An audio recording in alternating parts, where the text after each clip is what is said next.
Assalamualaikum warahmatullahi wabarakatuh. Bismillahirrahmanirrahim. Alhamdulillahirabbil alamin wa bihi nasta'in ala umuri dunya waddin wassalatu wassalamu ala asyrafil mursalin wa ala alihi wa sahbihi ajma'in wa man tabi'ahum bi ihsan ila yaumiddin wa sallim tasliman katsiran katsira adada khalqihi ta'ala wa ridha nafsihi wa zinata arsyihi wa midada kalimatihi kama yuhibbu rabbuna wa yarda. Subhanaka la ilma lana illa ma 'allamtana innaka antal alimul hakim. Rabbana anfa'na ma 'allamtana, rabbi 'allimna alladhi yanfa'una, rabbi faqqihna wa faqqih ahlana wa ahbabana wa jami'al muslimin wal muslimat bi rahmatika arhamar rahimin.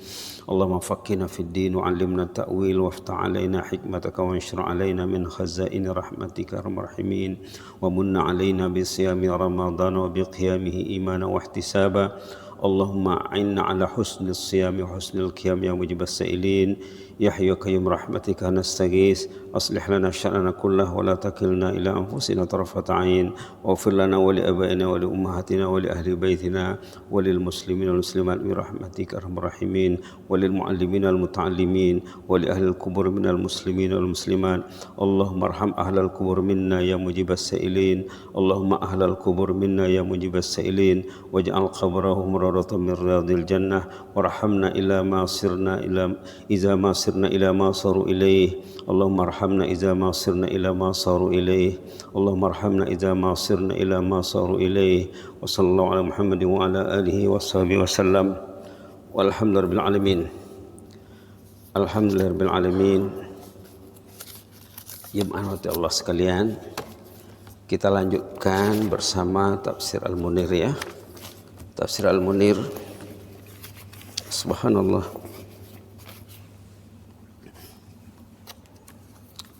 halaman 485, halaman 485 ada doa kepingan di sini insyaallah ya. Bismillahirrahmanirrahim, berkenaan dengan ruqyah ya.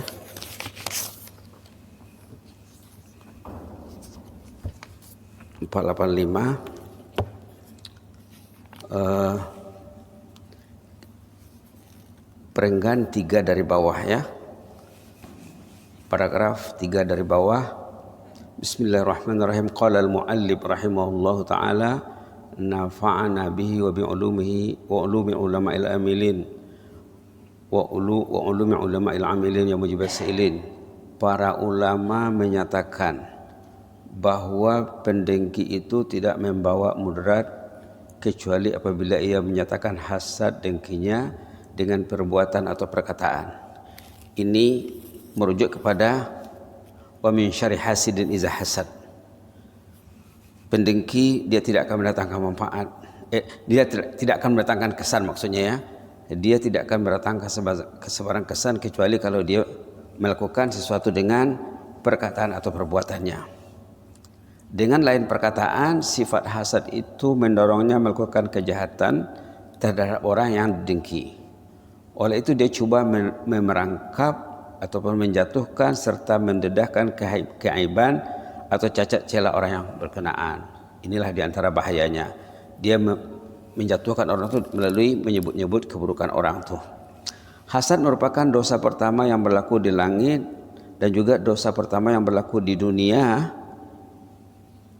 Contohnya Nabi Adam dengan iblis ya, Qabil dengan Habil, anak kepada Nabi Adam alaihissalam. Baru beberapa orang anaknya sudah ada hasad dengki. Demikian juga antara Nabi Adam dengan iblis. Iblis sudah dengki terhadap Nabi Adam alaihissalam. Ulama juga menjelaskan bahwa sihir, ini berkenaan dengan sihir pula ya.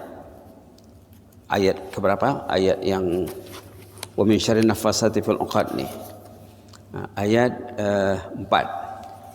Sihir, tenungan mata, hasad dan lain-lain secara bersendirian tidak memudaratkan.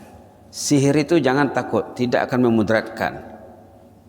Jangan orang tuh takutnya berlebih ya. Kalau dia takutnya lebih, berarti nanti dia akan kena, karena dia sudah melampaui had, tetapi boleh memudaratkan dengan kudrat dan perbuatan Allah jua.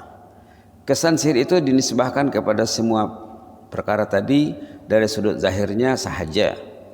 Allah berfirman dalam surah Al-Baqarah nih ya, mereka tidak dapat memudaratkan seorang pun dengan sihir itu melainkan dengan izin Allah. Wa ma hum bidarrina min ahadin illa biiznillah, itu ayatnya. Jadi sihir jangan terlalu risau sangat, tapi hati-hati juga. Yang jelasnya kalau Allah tidak menghendaki, sihir itu tidak ada pengaruh apa-apa. Nah, boleh dilihat ayatnya panjang ya.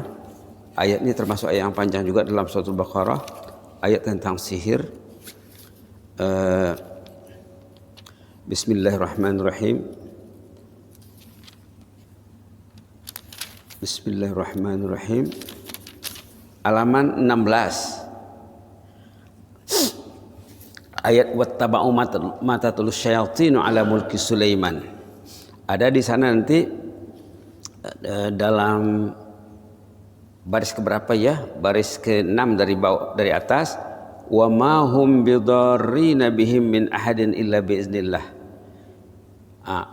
Orang yang melakukan sihir itu tidak akan mendatangkan sebarang kemudaratan, kesan tanpa izin Allah. Jadi maka kita disuruh Allah berlindung ya. Allah suruh kita berlindung agar kita dijaga Allah. Jangan tidak berlindung. Baik. Bismillahirrahmanirrahim. Meskipun kejahatan sihir, tiruan mata dan sebagainya itu pada zat dan zahirnya tidak memberi kesan seperti mana penyakit-penyakit menular seperti lain juga macam corona ya. Corona, orang takut kepada corona. Memang mesti takut. Tapi jangan berlebih. Karena yang ngontrol corona itu Allah. Kalau takut dengan corona, dekatilah Allah. Insya Allah Allah akan jaga. Dekatilah rumah Allah, dekatilah kitabullah, dekatilah zikrullah. Jadi orang yang benar-benar ingin mendapatkan perlindungan Allah dari corona, dia akan ringan langkahnya datang ke rumah Allah, ringan tangannya pegang Quran, ringan bibirnya bertasbih, bertahmid dan lain-lain. Tetapi dari sudut syara kita dituntut berwaspada dan berjaga-jaga serta menjauhkan diri dari sebab-sebab sihir, sebab-sebab zahir ya. Setakat yang mampu kita kena berusaha. Ada aturan dari Kementerian Kesehatan kena ikut ya, kita kena ikut. Ini selaras dengan sikap dan tindakan Sayyidina Umar dan para sahabat Nabi dalam menghadapi kes ta'un amwas namanya ya, selalu disebut dalam ceramah dan khutbah Jumat juga. Juga selaras dengan arahan Rasulullah SAW menghindari mata yang beracun dan lari penyakit kusta juga. Kebanyakan ulama mengharuskan rawatan dengan menggunakan jampi ataupun doa ya, doa lah. Karena Nabi sendiri pernah mengadu sakit lalu didoa oleh Jibril, diru'yah oleh Jibril. Jangan tah jampi ya, ru'yah saja dibuat istilahnya di sini ya. Jampi ini kadang pergi ke lain nanti tujuannya. Ru'yah juga, ru'yah saja. Jibril meru'yah Rasulullah ini dalam muka surat 480 kemarin nih. Bismillahirrahmanirrahim. Wallahi yashfika. Ini sudah diagihkan kertasnya ya. Beberapa hari yang lalu sudah diagihkan kertasnya. Merujuk kepada muka surat 480 nih. Ibnu Abbas pula pernah berkisah bahwa Rasulullah pernah mengajar mereka cara mengobati penyakit dengan membaca doa berikut nih. Bismillahirrahmanirrahim. A'udzubillahil azim min syarri kulli irqin na'ar wa min syarri harrin nar. Tak berbaris ya. Nanti boleh kita buat yang berbaris insyaallah. Patutnya terjemah Melayu ini karena buat baris ya. Terjemahannya, dengan nama Allah yang maha mulia, aku berlindung kepada Allah yang maha hebat dari gangguan urat yang bengkak dan gangguan suhu panas yang pijar, yang panas ya. Baginda juga bersabda, siapa yang menziarahi pesakit yang belum naza, artinya belum dekat ajalnya, orang itu masih diharapkan sembuh, lalu dibacakan doa berikut sebanyak 7 kali, insyaallah kata Rasulullah orang itu akan sembuh dari penyakitnya. As'alullahal azim rabbal arsyil azim an yashfiyaka. Kalau lelaki ya, dibaca 7 kali katanya. Ini salah satu pilihan bagi kita yang selalu merawat ataupun melihat sahabat-sahabat yang sakit untuk menjenguk di rumah sakit. Atau boleh juga didoakan dari jarak jauh dengan doa yang sama, ataupun mungkin boleh diubah an yashfiyaka, mungkin diganti dengan an yashfiyahu ya.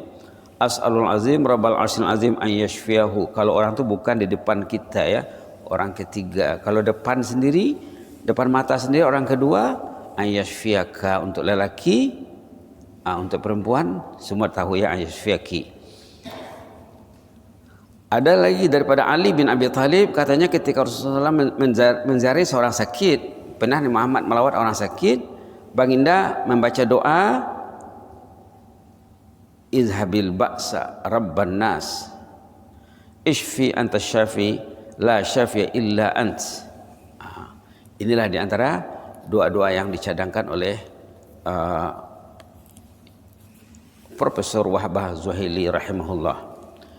Ibnu Abbas juga muka surat 485 ya, ada meriwayatkan hadis dari Rasulullah SAW ketika mirru'yah, tak usah menjampi ya, mirru'yah Hasan Hussein dengan membaca doa perlindungan berikut, u'izukuma bikalimatillahi tammati min kulli syaitanin wa hammah wa min kulli ainin lammah. Itu doa yang dibaca baginda kepada cucunya. Utsman bin Abil Abbas, ini kertas yang diagihkan sekeping ni ya, sempat membuat tadi sebelum turun ke masjid. Ini dia kertasnya nih. Mudah-mudahan di antara 5-6 pilihan di sini paling kurang ada satu yang kita baca, yang kita amalkan. Inilah maka dibuat kertasnya di sini karena ini simple, pendek dan mudah ya.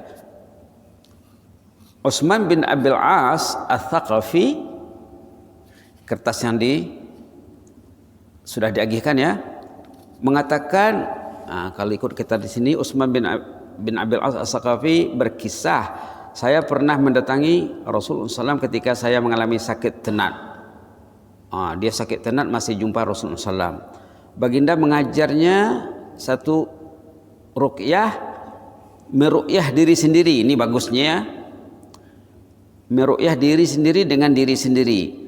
Katanya letakkan tangan pada tempat yang sakit, lalu baca 7 kali doa berikut ini, Bismillah, a'udzu bi'izzatillah wa qudratihi min syarri ma ajid. Terjemahnya ada dalam Tafsir Al-Munir. Ayo kita baca, Bismillah, a'udzu bi'izzatillah wa qudratihi min syarri ma ajid. Bismillah, a'udzu bi'izzatillah wa qudratihi min syarri ma ajid. Bismillah, a'udzu bi'izzatillah wa qudratihi min syarri ma ajid. Paling kurang yang satu ini kita kena pegang ya, kena yakini. Bila diri sakit ataupun anak sakit, mudah-mudahan tidaklah ya, ataupun orang lain sakit, katanya diletakkan tangan di tempat yang sakit, bacalah doa ini, lalu diamalkan oleh Utsman bin Abil As Ats-Tsaqafi, lalu Allah menyembuhkan penyakitku katanya. Subhanallah, Allah syafi ya. Maknanya ada dalam Tafsir Al-Munir, dengan nama Allah aku berlindung diri kepada keagungan Allah dan kekuasaan Allah dari penyakit yang aku hadapi. Sebanyak 7 kali katanya. Diriwayatkan lagi bahawa baginda Rasulullah SAW pernah bermusafir, seterusnya singgah atau bermalam, berehat di mana-mana tempat baginda membaca doa. Subhanallah, baginda membaca doa ya, doanya tidak ada teks Arabnya, tidak dibuat teks Arabnya. Di sini ada, ya ardi rabbi wa rabbukillah, a'udzu billahi min syirki, a'udzu billahi min syarriki wa syarri ma fiki wa syarri ma yakhruj minki wa syarri ma yadibbu alayki wa a'udzubillahi min asadin wa aswad wa usudin wa hayyatin wa aqrab wa min syarri sakinil balad wa walidin wa ma walad. Patutnya teks-teks Arab itu karena cantumkan dengan terjemahannya, jangan terjemahan saja. Ini pula kisah Sayyidina Aisyah dalam hadis yang sudah disebutkan terdahulu bahwa Nabi SAW apabila badan baginda sakit, baginda membaca surah Al-Ikhlas, Al-Falaq, An-Nas di tapak tangannya yang kanan dan mengusapkannya di tempat yang sakit berkenaan. Ini satu pilihan juga ya. Pendapat yang sahih menurut ulama ialah harus meniup apabila berjampi berdasarkan dalil yang diriwayatkan oleh para ulama. Boleh kita tiup bila kita baca 3 qul tadi, baca arah tangan, kemudian kita tiup, kemudian kita sapulah tempat yang rasa sakit tadi. Berdasarkan hadis pada Aisyah bahwa Nabi meniup tatkala meru'yah. Ini pula pendapat Imam Bakir yang dicantumkan oleh Prof. Wahbah Zuhaili. Imam Bakir katanya mengharuskan perbuatan menggantungkan doa-doa perlindungan di leher kanak-kanak. Jampi yang dilarang adalah jampi yang tidak diketahui sumbernya. Jampi yang dilarang yang tidak diketahui sumbernya. Mudah-mudahan Allah memberi manfaat kepada kita tentang apa nih? Tentang 3 qul tadi ya. 3 qul tadi. Kemudian kita sambung pembicaraan kemarin tentang kaedah mengenal kelemahan diri. Ya. Kaedah mengenal kelemahan diri boleh diambil di sini. Ada edisi baru. Wazza'.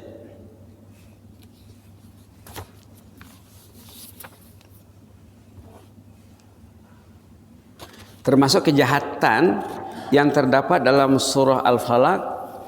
Ayo kita baca lagi surah Al-Falaq ya. Ada lagi sini. Surah Al-Falaq kita baca sama-sama dulu biar kita semak dengan baik. A'udzubillahi minasyaitonirrajim. Bismillahirrahmanirrahim. Qul a'udzu birabbil falaq min syarri ma khalaq wa min syarri ghasiqin idza waqab wa min syarri naffatsati fil 'uqad wa min syarri hasidin idza hasad. Kita nak fokus kepada ayat 2. Qul a'udzu birabbil falaq. Katakanlah aku berlindung kepada Allah Rabbul Falaq. Min syarri ma khalaq, dari kejahatan ciptaan Allah. Dalam pembahasan yang lepas disebut kejahatan ciptaan Allah itu termasuk kejahatan diri sendiri. Termasuk kejahatan diri sendiri. Subhanallah. Termasuk kejahatan diri sendiri. Jadi nak mengetahui kelemahan diri, ini dia. Kita ada bincang juga 3-4 hari yang lalu. Kita lihat secara sebentar lalu. Ada yang belum termasuk dalam nota yang lepas. Pertama kaedahnya kolom 1 halaman 1, duduk di hadapan syekh atau ahli ilmu yang memiliki kepakaran tentang keaiban hati dan jiwa. Syekh yang mendalami mengenai berbagai puncak kebinasaan yang tersembunyi. 1 dok, kita ada bincang nih. Nomor 2, mencari sahabat yang setia yang boleh menegur kita, boleh menyatakan cacat celah diri. Di sini ada kata-kata Umar bin Khattab di kolom 1 di bawah itu ya. Umar bin Khattab pernah berkata, semoga Allah mencurahkan rahmat ke atas orang yang membimbingku untuk mengetahui keaiban diri. Umar bin Khattab kasih jempol, kasih like ya kepada orang mau menyebut kelemahan dirinya. Baik, kita lihat benda yang ketiga, halaman 2, kolom satu di tengah. Yang ketiga, mengenal keabsahan diri dari tutur kata dan pandangan musuh atau pihak yang kurang menyukai Anda. Kalau ada orang yang tidak suka dengan kita, katanya jangan dibuang kata-katanya yang berkenaan dengan keaiban diri. Ambil tuh kata-kata, koreksi diri. Mungkin betul yang dia cakap tuh, itu untung untuk Anda katanya. Nah, jadi jangan pernah membuang kata-kata orang yang tak suka dengan kita. Mungkin ada benarnya. Lalu kalau memang benar, berarti kita untung dari kata-kata tadi. Tapi bukan kita suka ya kepada orang menyebut keburukan kita. Tapi kalau ada orang menyebut keburukan, ambil saja katanya, doakan dia. Nah, keempat, bergaul dengan orang awam. Perhatikan kerana orang awam, mana benda-benda yang tak baik menurut kita, kita jauhi. Mana benda yang baik kita ambil. Yang kelima, memperbanyak bergaul dengan orang saleh dan membaca riwayat hidup orang yang saleh melalui bahan-bahan ilmiah yang bermutu. Ini dalam nota kemarin tidak ada barangkali ya. Ini ditambah. Nak bisai, nak baik, banyaklah mendekati orang yang saleh. Banyak membaca kisah orang yang saleh. Jangan tidak ada koleksi kisah orang saleh di rumah. Duduk dengan istri, duduk dengan anak. Macam mana orang yang saleh zaman dulu, macam mana orang yang saleh era sekarang. Mesti ada yang baik. Subhanallah, subhanallah. Dalam 3-4 hari yang lalu, amba salat di Masjid Umar Ali Saifuddin, terpegun dengan bacaan anak-anak yang jadi imam tarawih, masih belajar di Semalhab. Di siasat ditanya, kebetulan jumpa dengan bapaknya, macam mana anak ini? Oh, katanya anak ini saya kawin dengan maknya dulu, tak pernah lihat maknya. Tak pernah berjumpa dengan maknya sebelum saya kawin. Macam mana anak-anak kita yang mungkin hari-hari buat haram dengan perempuan yang akan dia kahwini. La ilaha illallah. Hari-hari berjumpa, hari-hari bercakap, hari-hari berinteraksi, kemudian baru kahwin. Entah berapa benda yang haram dia buat dulu baru kahwin. Susah ya. Ini yang bertanya si ayah itu, macam mana dapat anak sebegini hebat, anak emas ini, macam mana dapatnya? Oh, saya dulu katanya mengkawini ibunya, tidak pernah jumpa. Jadi kenal dengan siapa? Kenal dengan saudaranya katanya. Saya tengok saudaranya bisa. Saya tanya ada adik, ada. Saya kawinilah katanya. Subhanallah. Baik. Ada cerita pengantin baru. Dulu sudah pernah dikasih, sudah pernah diceramahkan juga. Cerita pengantin baru yang dia bercerita sebelum dia kawin memang tak pernah jumpa, kecuali sudah bertunang. Bila sudah bertunang, berjumpa, apa yang ditanyanya? Bukan ada degree tak, ada PhD tak, dia tak tanya itu. Ada Quran tak di hati, itu yang ditanya. Berapa hafal Quran? Suami bakal istri ditanya oleh suami, berapa hafal Quran? Oh, saya baru juz 30 kata si istri. Bakal istri menanya bakal suaminya, berapa hafal Quran? Saya surah-surah lazim saja katanya. Bila mereka kawin, si istri saleha meminta suaminya mengajar Quran 30 juz, menghafaz Quran. Suami wajib menolong istrinya, suami wajib mengajar istrinya. Tolong ajar saya hafal Quran 30 juz, kata istri kepada suami setelah berlangsung akad nikah.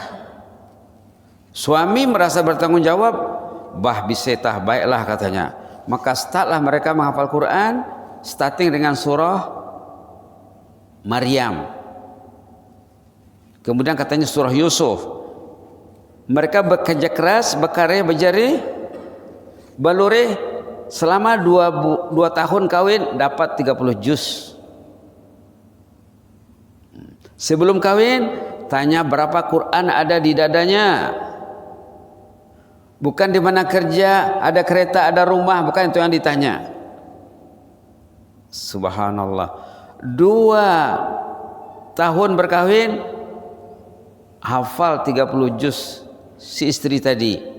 Lalu si suami pergi ke rumah mertuanya bercerita, kami berdua sudah hafal Quran katanya. Apa kata mertuanya? Si alay itu belum kawin lagi sudah hafal Quran. Si suami tadi kagum, dia balik rumah, rupanya si alay dulu sebelum kawin sudah hafal Quran. Kenapa tidak cerita hafal Quran dari awal? Oh, kalau saya cerita hafal Quran dari awal, saya ajak abang hafal Quran, tentu semangat abang lemah katanya. Maka saya tidak cerita yang saya hafal Quran, saya ingin diajar Al-Quran. Saya berlagak sebagai seorang murid, berlakon sebagai seorang murid, penuntut. Kata si suami, berarti saya yang murid, istri yang guru katanya. Tengok tuh ya, subhanallah. Ada cerita seorang suami saleh, istri salehah, baru mendirikan rumah tangga. Ini cerita soleh-soleh ini karena banyak dalam koleksi. Nak membaiki keadaan karena banyak koleksi kisah salihin. Pasangan suami istri baru melangsungkan kehidupan rumah tangga. Si istri tidak mengasihi suaminya sembahyang di rumah. Tidak boleh suami sembahyang di rumah, khasnya sembahyang subuh, mesti ke masjid. Subhanallah, subhanallah. Satu pagi mereka masih, mbak kata orang masih honeymoon mbak.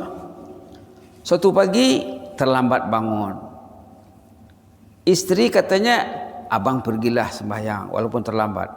Pergilah si suami ini sembahyang ke masjid. Sampai di masjid, kumpulan pertama sudah selesai sholat. Karena masjid di sana makmur ya. Ada lagi kumpulan kedua, bagi yang terlambat sholat dia join dengan kumpulan yang kedua, jemaah yang kedua. Lepas dia salam, lepas dia selesai sholat dengan kumpulan kedua, imam kumpulan pertama mendatangi suami tadi. Seraya bertanya, Wang katanya, kamu ini Fulan bin Fulan, suami si Fulanah. Disebut nama istrinya. Betulkah kamu ini suami Fulanah binti Fulan? Benar katanya. Kenapa imam tahu nama istri saya? Kami baru kawin juga usulnya. Patutnya imam tidak tahu. Kata imam, tadi malam saya bermimpi Wang. Saya terlihat hari kiamat. Saya terlihat jannah. Ternyata orang yang selalu sholat dengan kumpulan pertama jadi ahlul jannah semuanya. Dalam yang ramai ahlul jannah itu katanya ada bini-bini. Ya tah katanya, saya kagum melihat bini-bini ini. Saya tanyalah, muslimah yang seorang ini siapa? Kata jemaah, istri kamu. Subhanallah. Si suami ini pun balik ke rumah dengan riang gembira, nak bercerita sama istri. Ternyata sampai di rumah, istrinya sudah meninggal dalam posisi sujud. Subhanallah, subhanallah. Riwayat-riwayat seperti ini perlu banyak dalam koleksi, dalam hati, koleksi di rumah. Kaidah kelima, memperbanyak bergaul bersama golongan salihin dan membaca riwayat hidup mereka yang saleh menerusi bahan-bahan ilmiah yang bermutu. Baik, terakhir sekali, keenam, ini dah disebut minggu lepas tapi belum dikasih berbentuk tulisan ya. Menyediakan file persendirian. Orang itu karena personal file. Kalau ingin membaiki diri, buatlah file pribadi yang terdiri pada 2 catatan di sana tentang sifat mahmudah dan sifat mazmumah. Contohnya buat 10 sifat yang terpuji, buat 10 sifat yang tercela, sendiri yang buat. Kalau tidak tahu buat, tanyalah ya.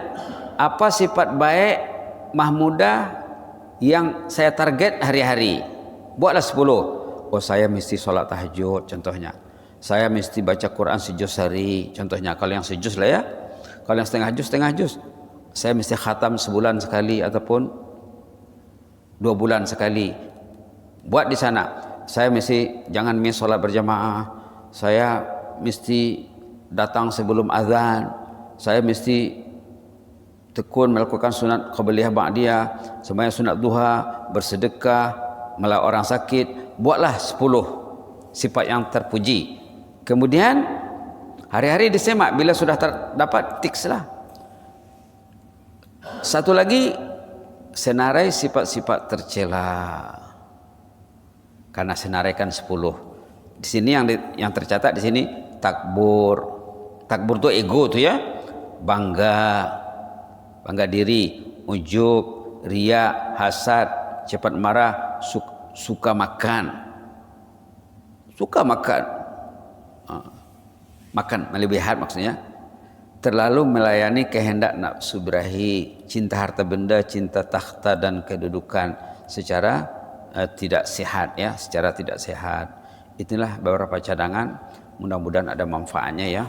Mudah-mudahan ada manfaatnya. Nanti kita akan beralih kepada surah Al-Ikhlas insyaallah. Hari ini lepas Jumat ada tazkirah Ramadan di sini insyaallah ya. Lepas salat Jumat mudah-mudahan bagi yang berlaku dapat hadirlah nanti dengan izin Allah Subhanahu wa taala. Allahumma zidna wa la tanqusna wa akrimna wa la tuhinna wa a'tina wa la tahrimna wa athirna wa la tu'sir alaina wa adina warda'na ya karim. Allahumma ihfaz sultanana wa iyyana wal muslimin. Allahumma ihfaz sultanana wa iyyana wal muslimin. Allahumma ihfaz sultanana wa iyyana wal muslimin. Allahumma ihfazna min kulli su'. Allahumma ihfaz min kulli makruh. Fallahu khairun hafiza wa arhamur rahimin. Wahfazna kama hafizta bi ibadakal salihin. Allahumma ihfazna kama hafizta bihi awliyakal muttaqin. Allahumma ihfazna kama hafizta bihi awliyakal muqarrabin wa alhiqna bis salihin. Allahumma alhiqna bis salihin. Tawaffana muslimin wa alhiqna bis salihin. Allahumma anta waliyuna fid dunya wal akhirah. Tawaffana muslimin alhiqna bis salihin. Allahumma anta waliyuna fid dunya wal akhirah. Tawaffana muslimin alhiqna bis salihin. اللهم اكتب لنا كل الخير بيدك الخير إنك على كل شيء قدير إنك نعم المولى ونعم النصير غفرانك ربنا وإليك المصير واغفر لنا ولآبائنا ولأمهاتنا ولأهل بيتنا ولمن علمنا وعلمناه اللهم اغفر للمعلمين والمتعلمين اللهم اغفر للمسلمين والمسلمات من مشارق الأرض إلى مغاربها الأحياء منه الأموات اللهم ارحم أموات المسلمين اللهم ارحم أموات المسلمين اللهم ارحم أموات المسلمين وارحمنا إذا ما صرنا إلى ما صاروا إليه اللهم ارحمنا إذا صرنا من أهل القبور اللهم ارحمنا إذا ما صرنا من أهل القبور اللهم ارحمنا إذا ما صرنا من أهل القبور يا مجيب السائلين واعتق رقابنا ورقاب آبائنا وأمهاتنا والمسلمين من النار اللهم تقبل منا الصيام والقيام اللهم تقبل منا الصيام والقيام اللهم تقبل منا الصيام والقيام اللهم لا تؤاخذنا إن نسينا وأخطأنا اللهم لا تؤاخذنا إن نسينا وأخطأنا ربنا لا تؤاخذنا إن نسينا وأخطأنا ربنا لا تؤاخذنا إن نسينا وأخطأنا ربنا ولا تحمل علينا إصرا كما حملت على الذين من قبلنا ربنا ولا تحملنا ما لا طاقة لنا به واعف عنا واغفر لنا وارحمنا وأنت مولانا واعف عنا واغفر لنا وارحمنا أنت مولانا واعف عنا واغفر لنا وارحمنا أنت مولانا فانصرنا على القوم الكافرين يا حي يا قيوم سبحان ربك رب العزة عما يصفون وسلام على المرسلين والحمد لله رب العالمين آمين آمين تقبل الله منا منكم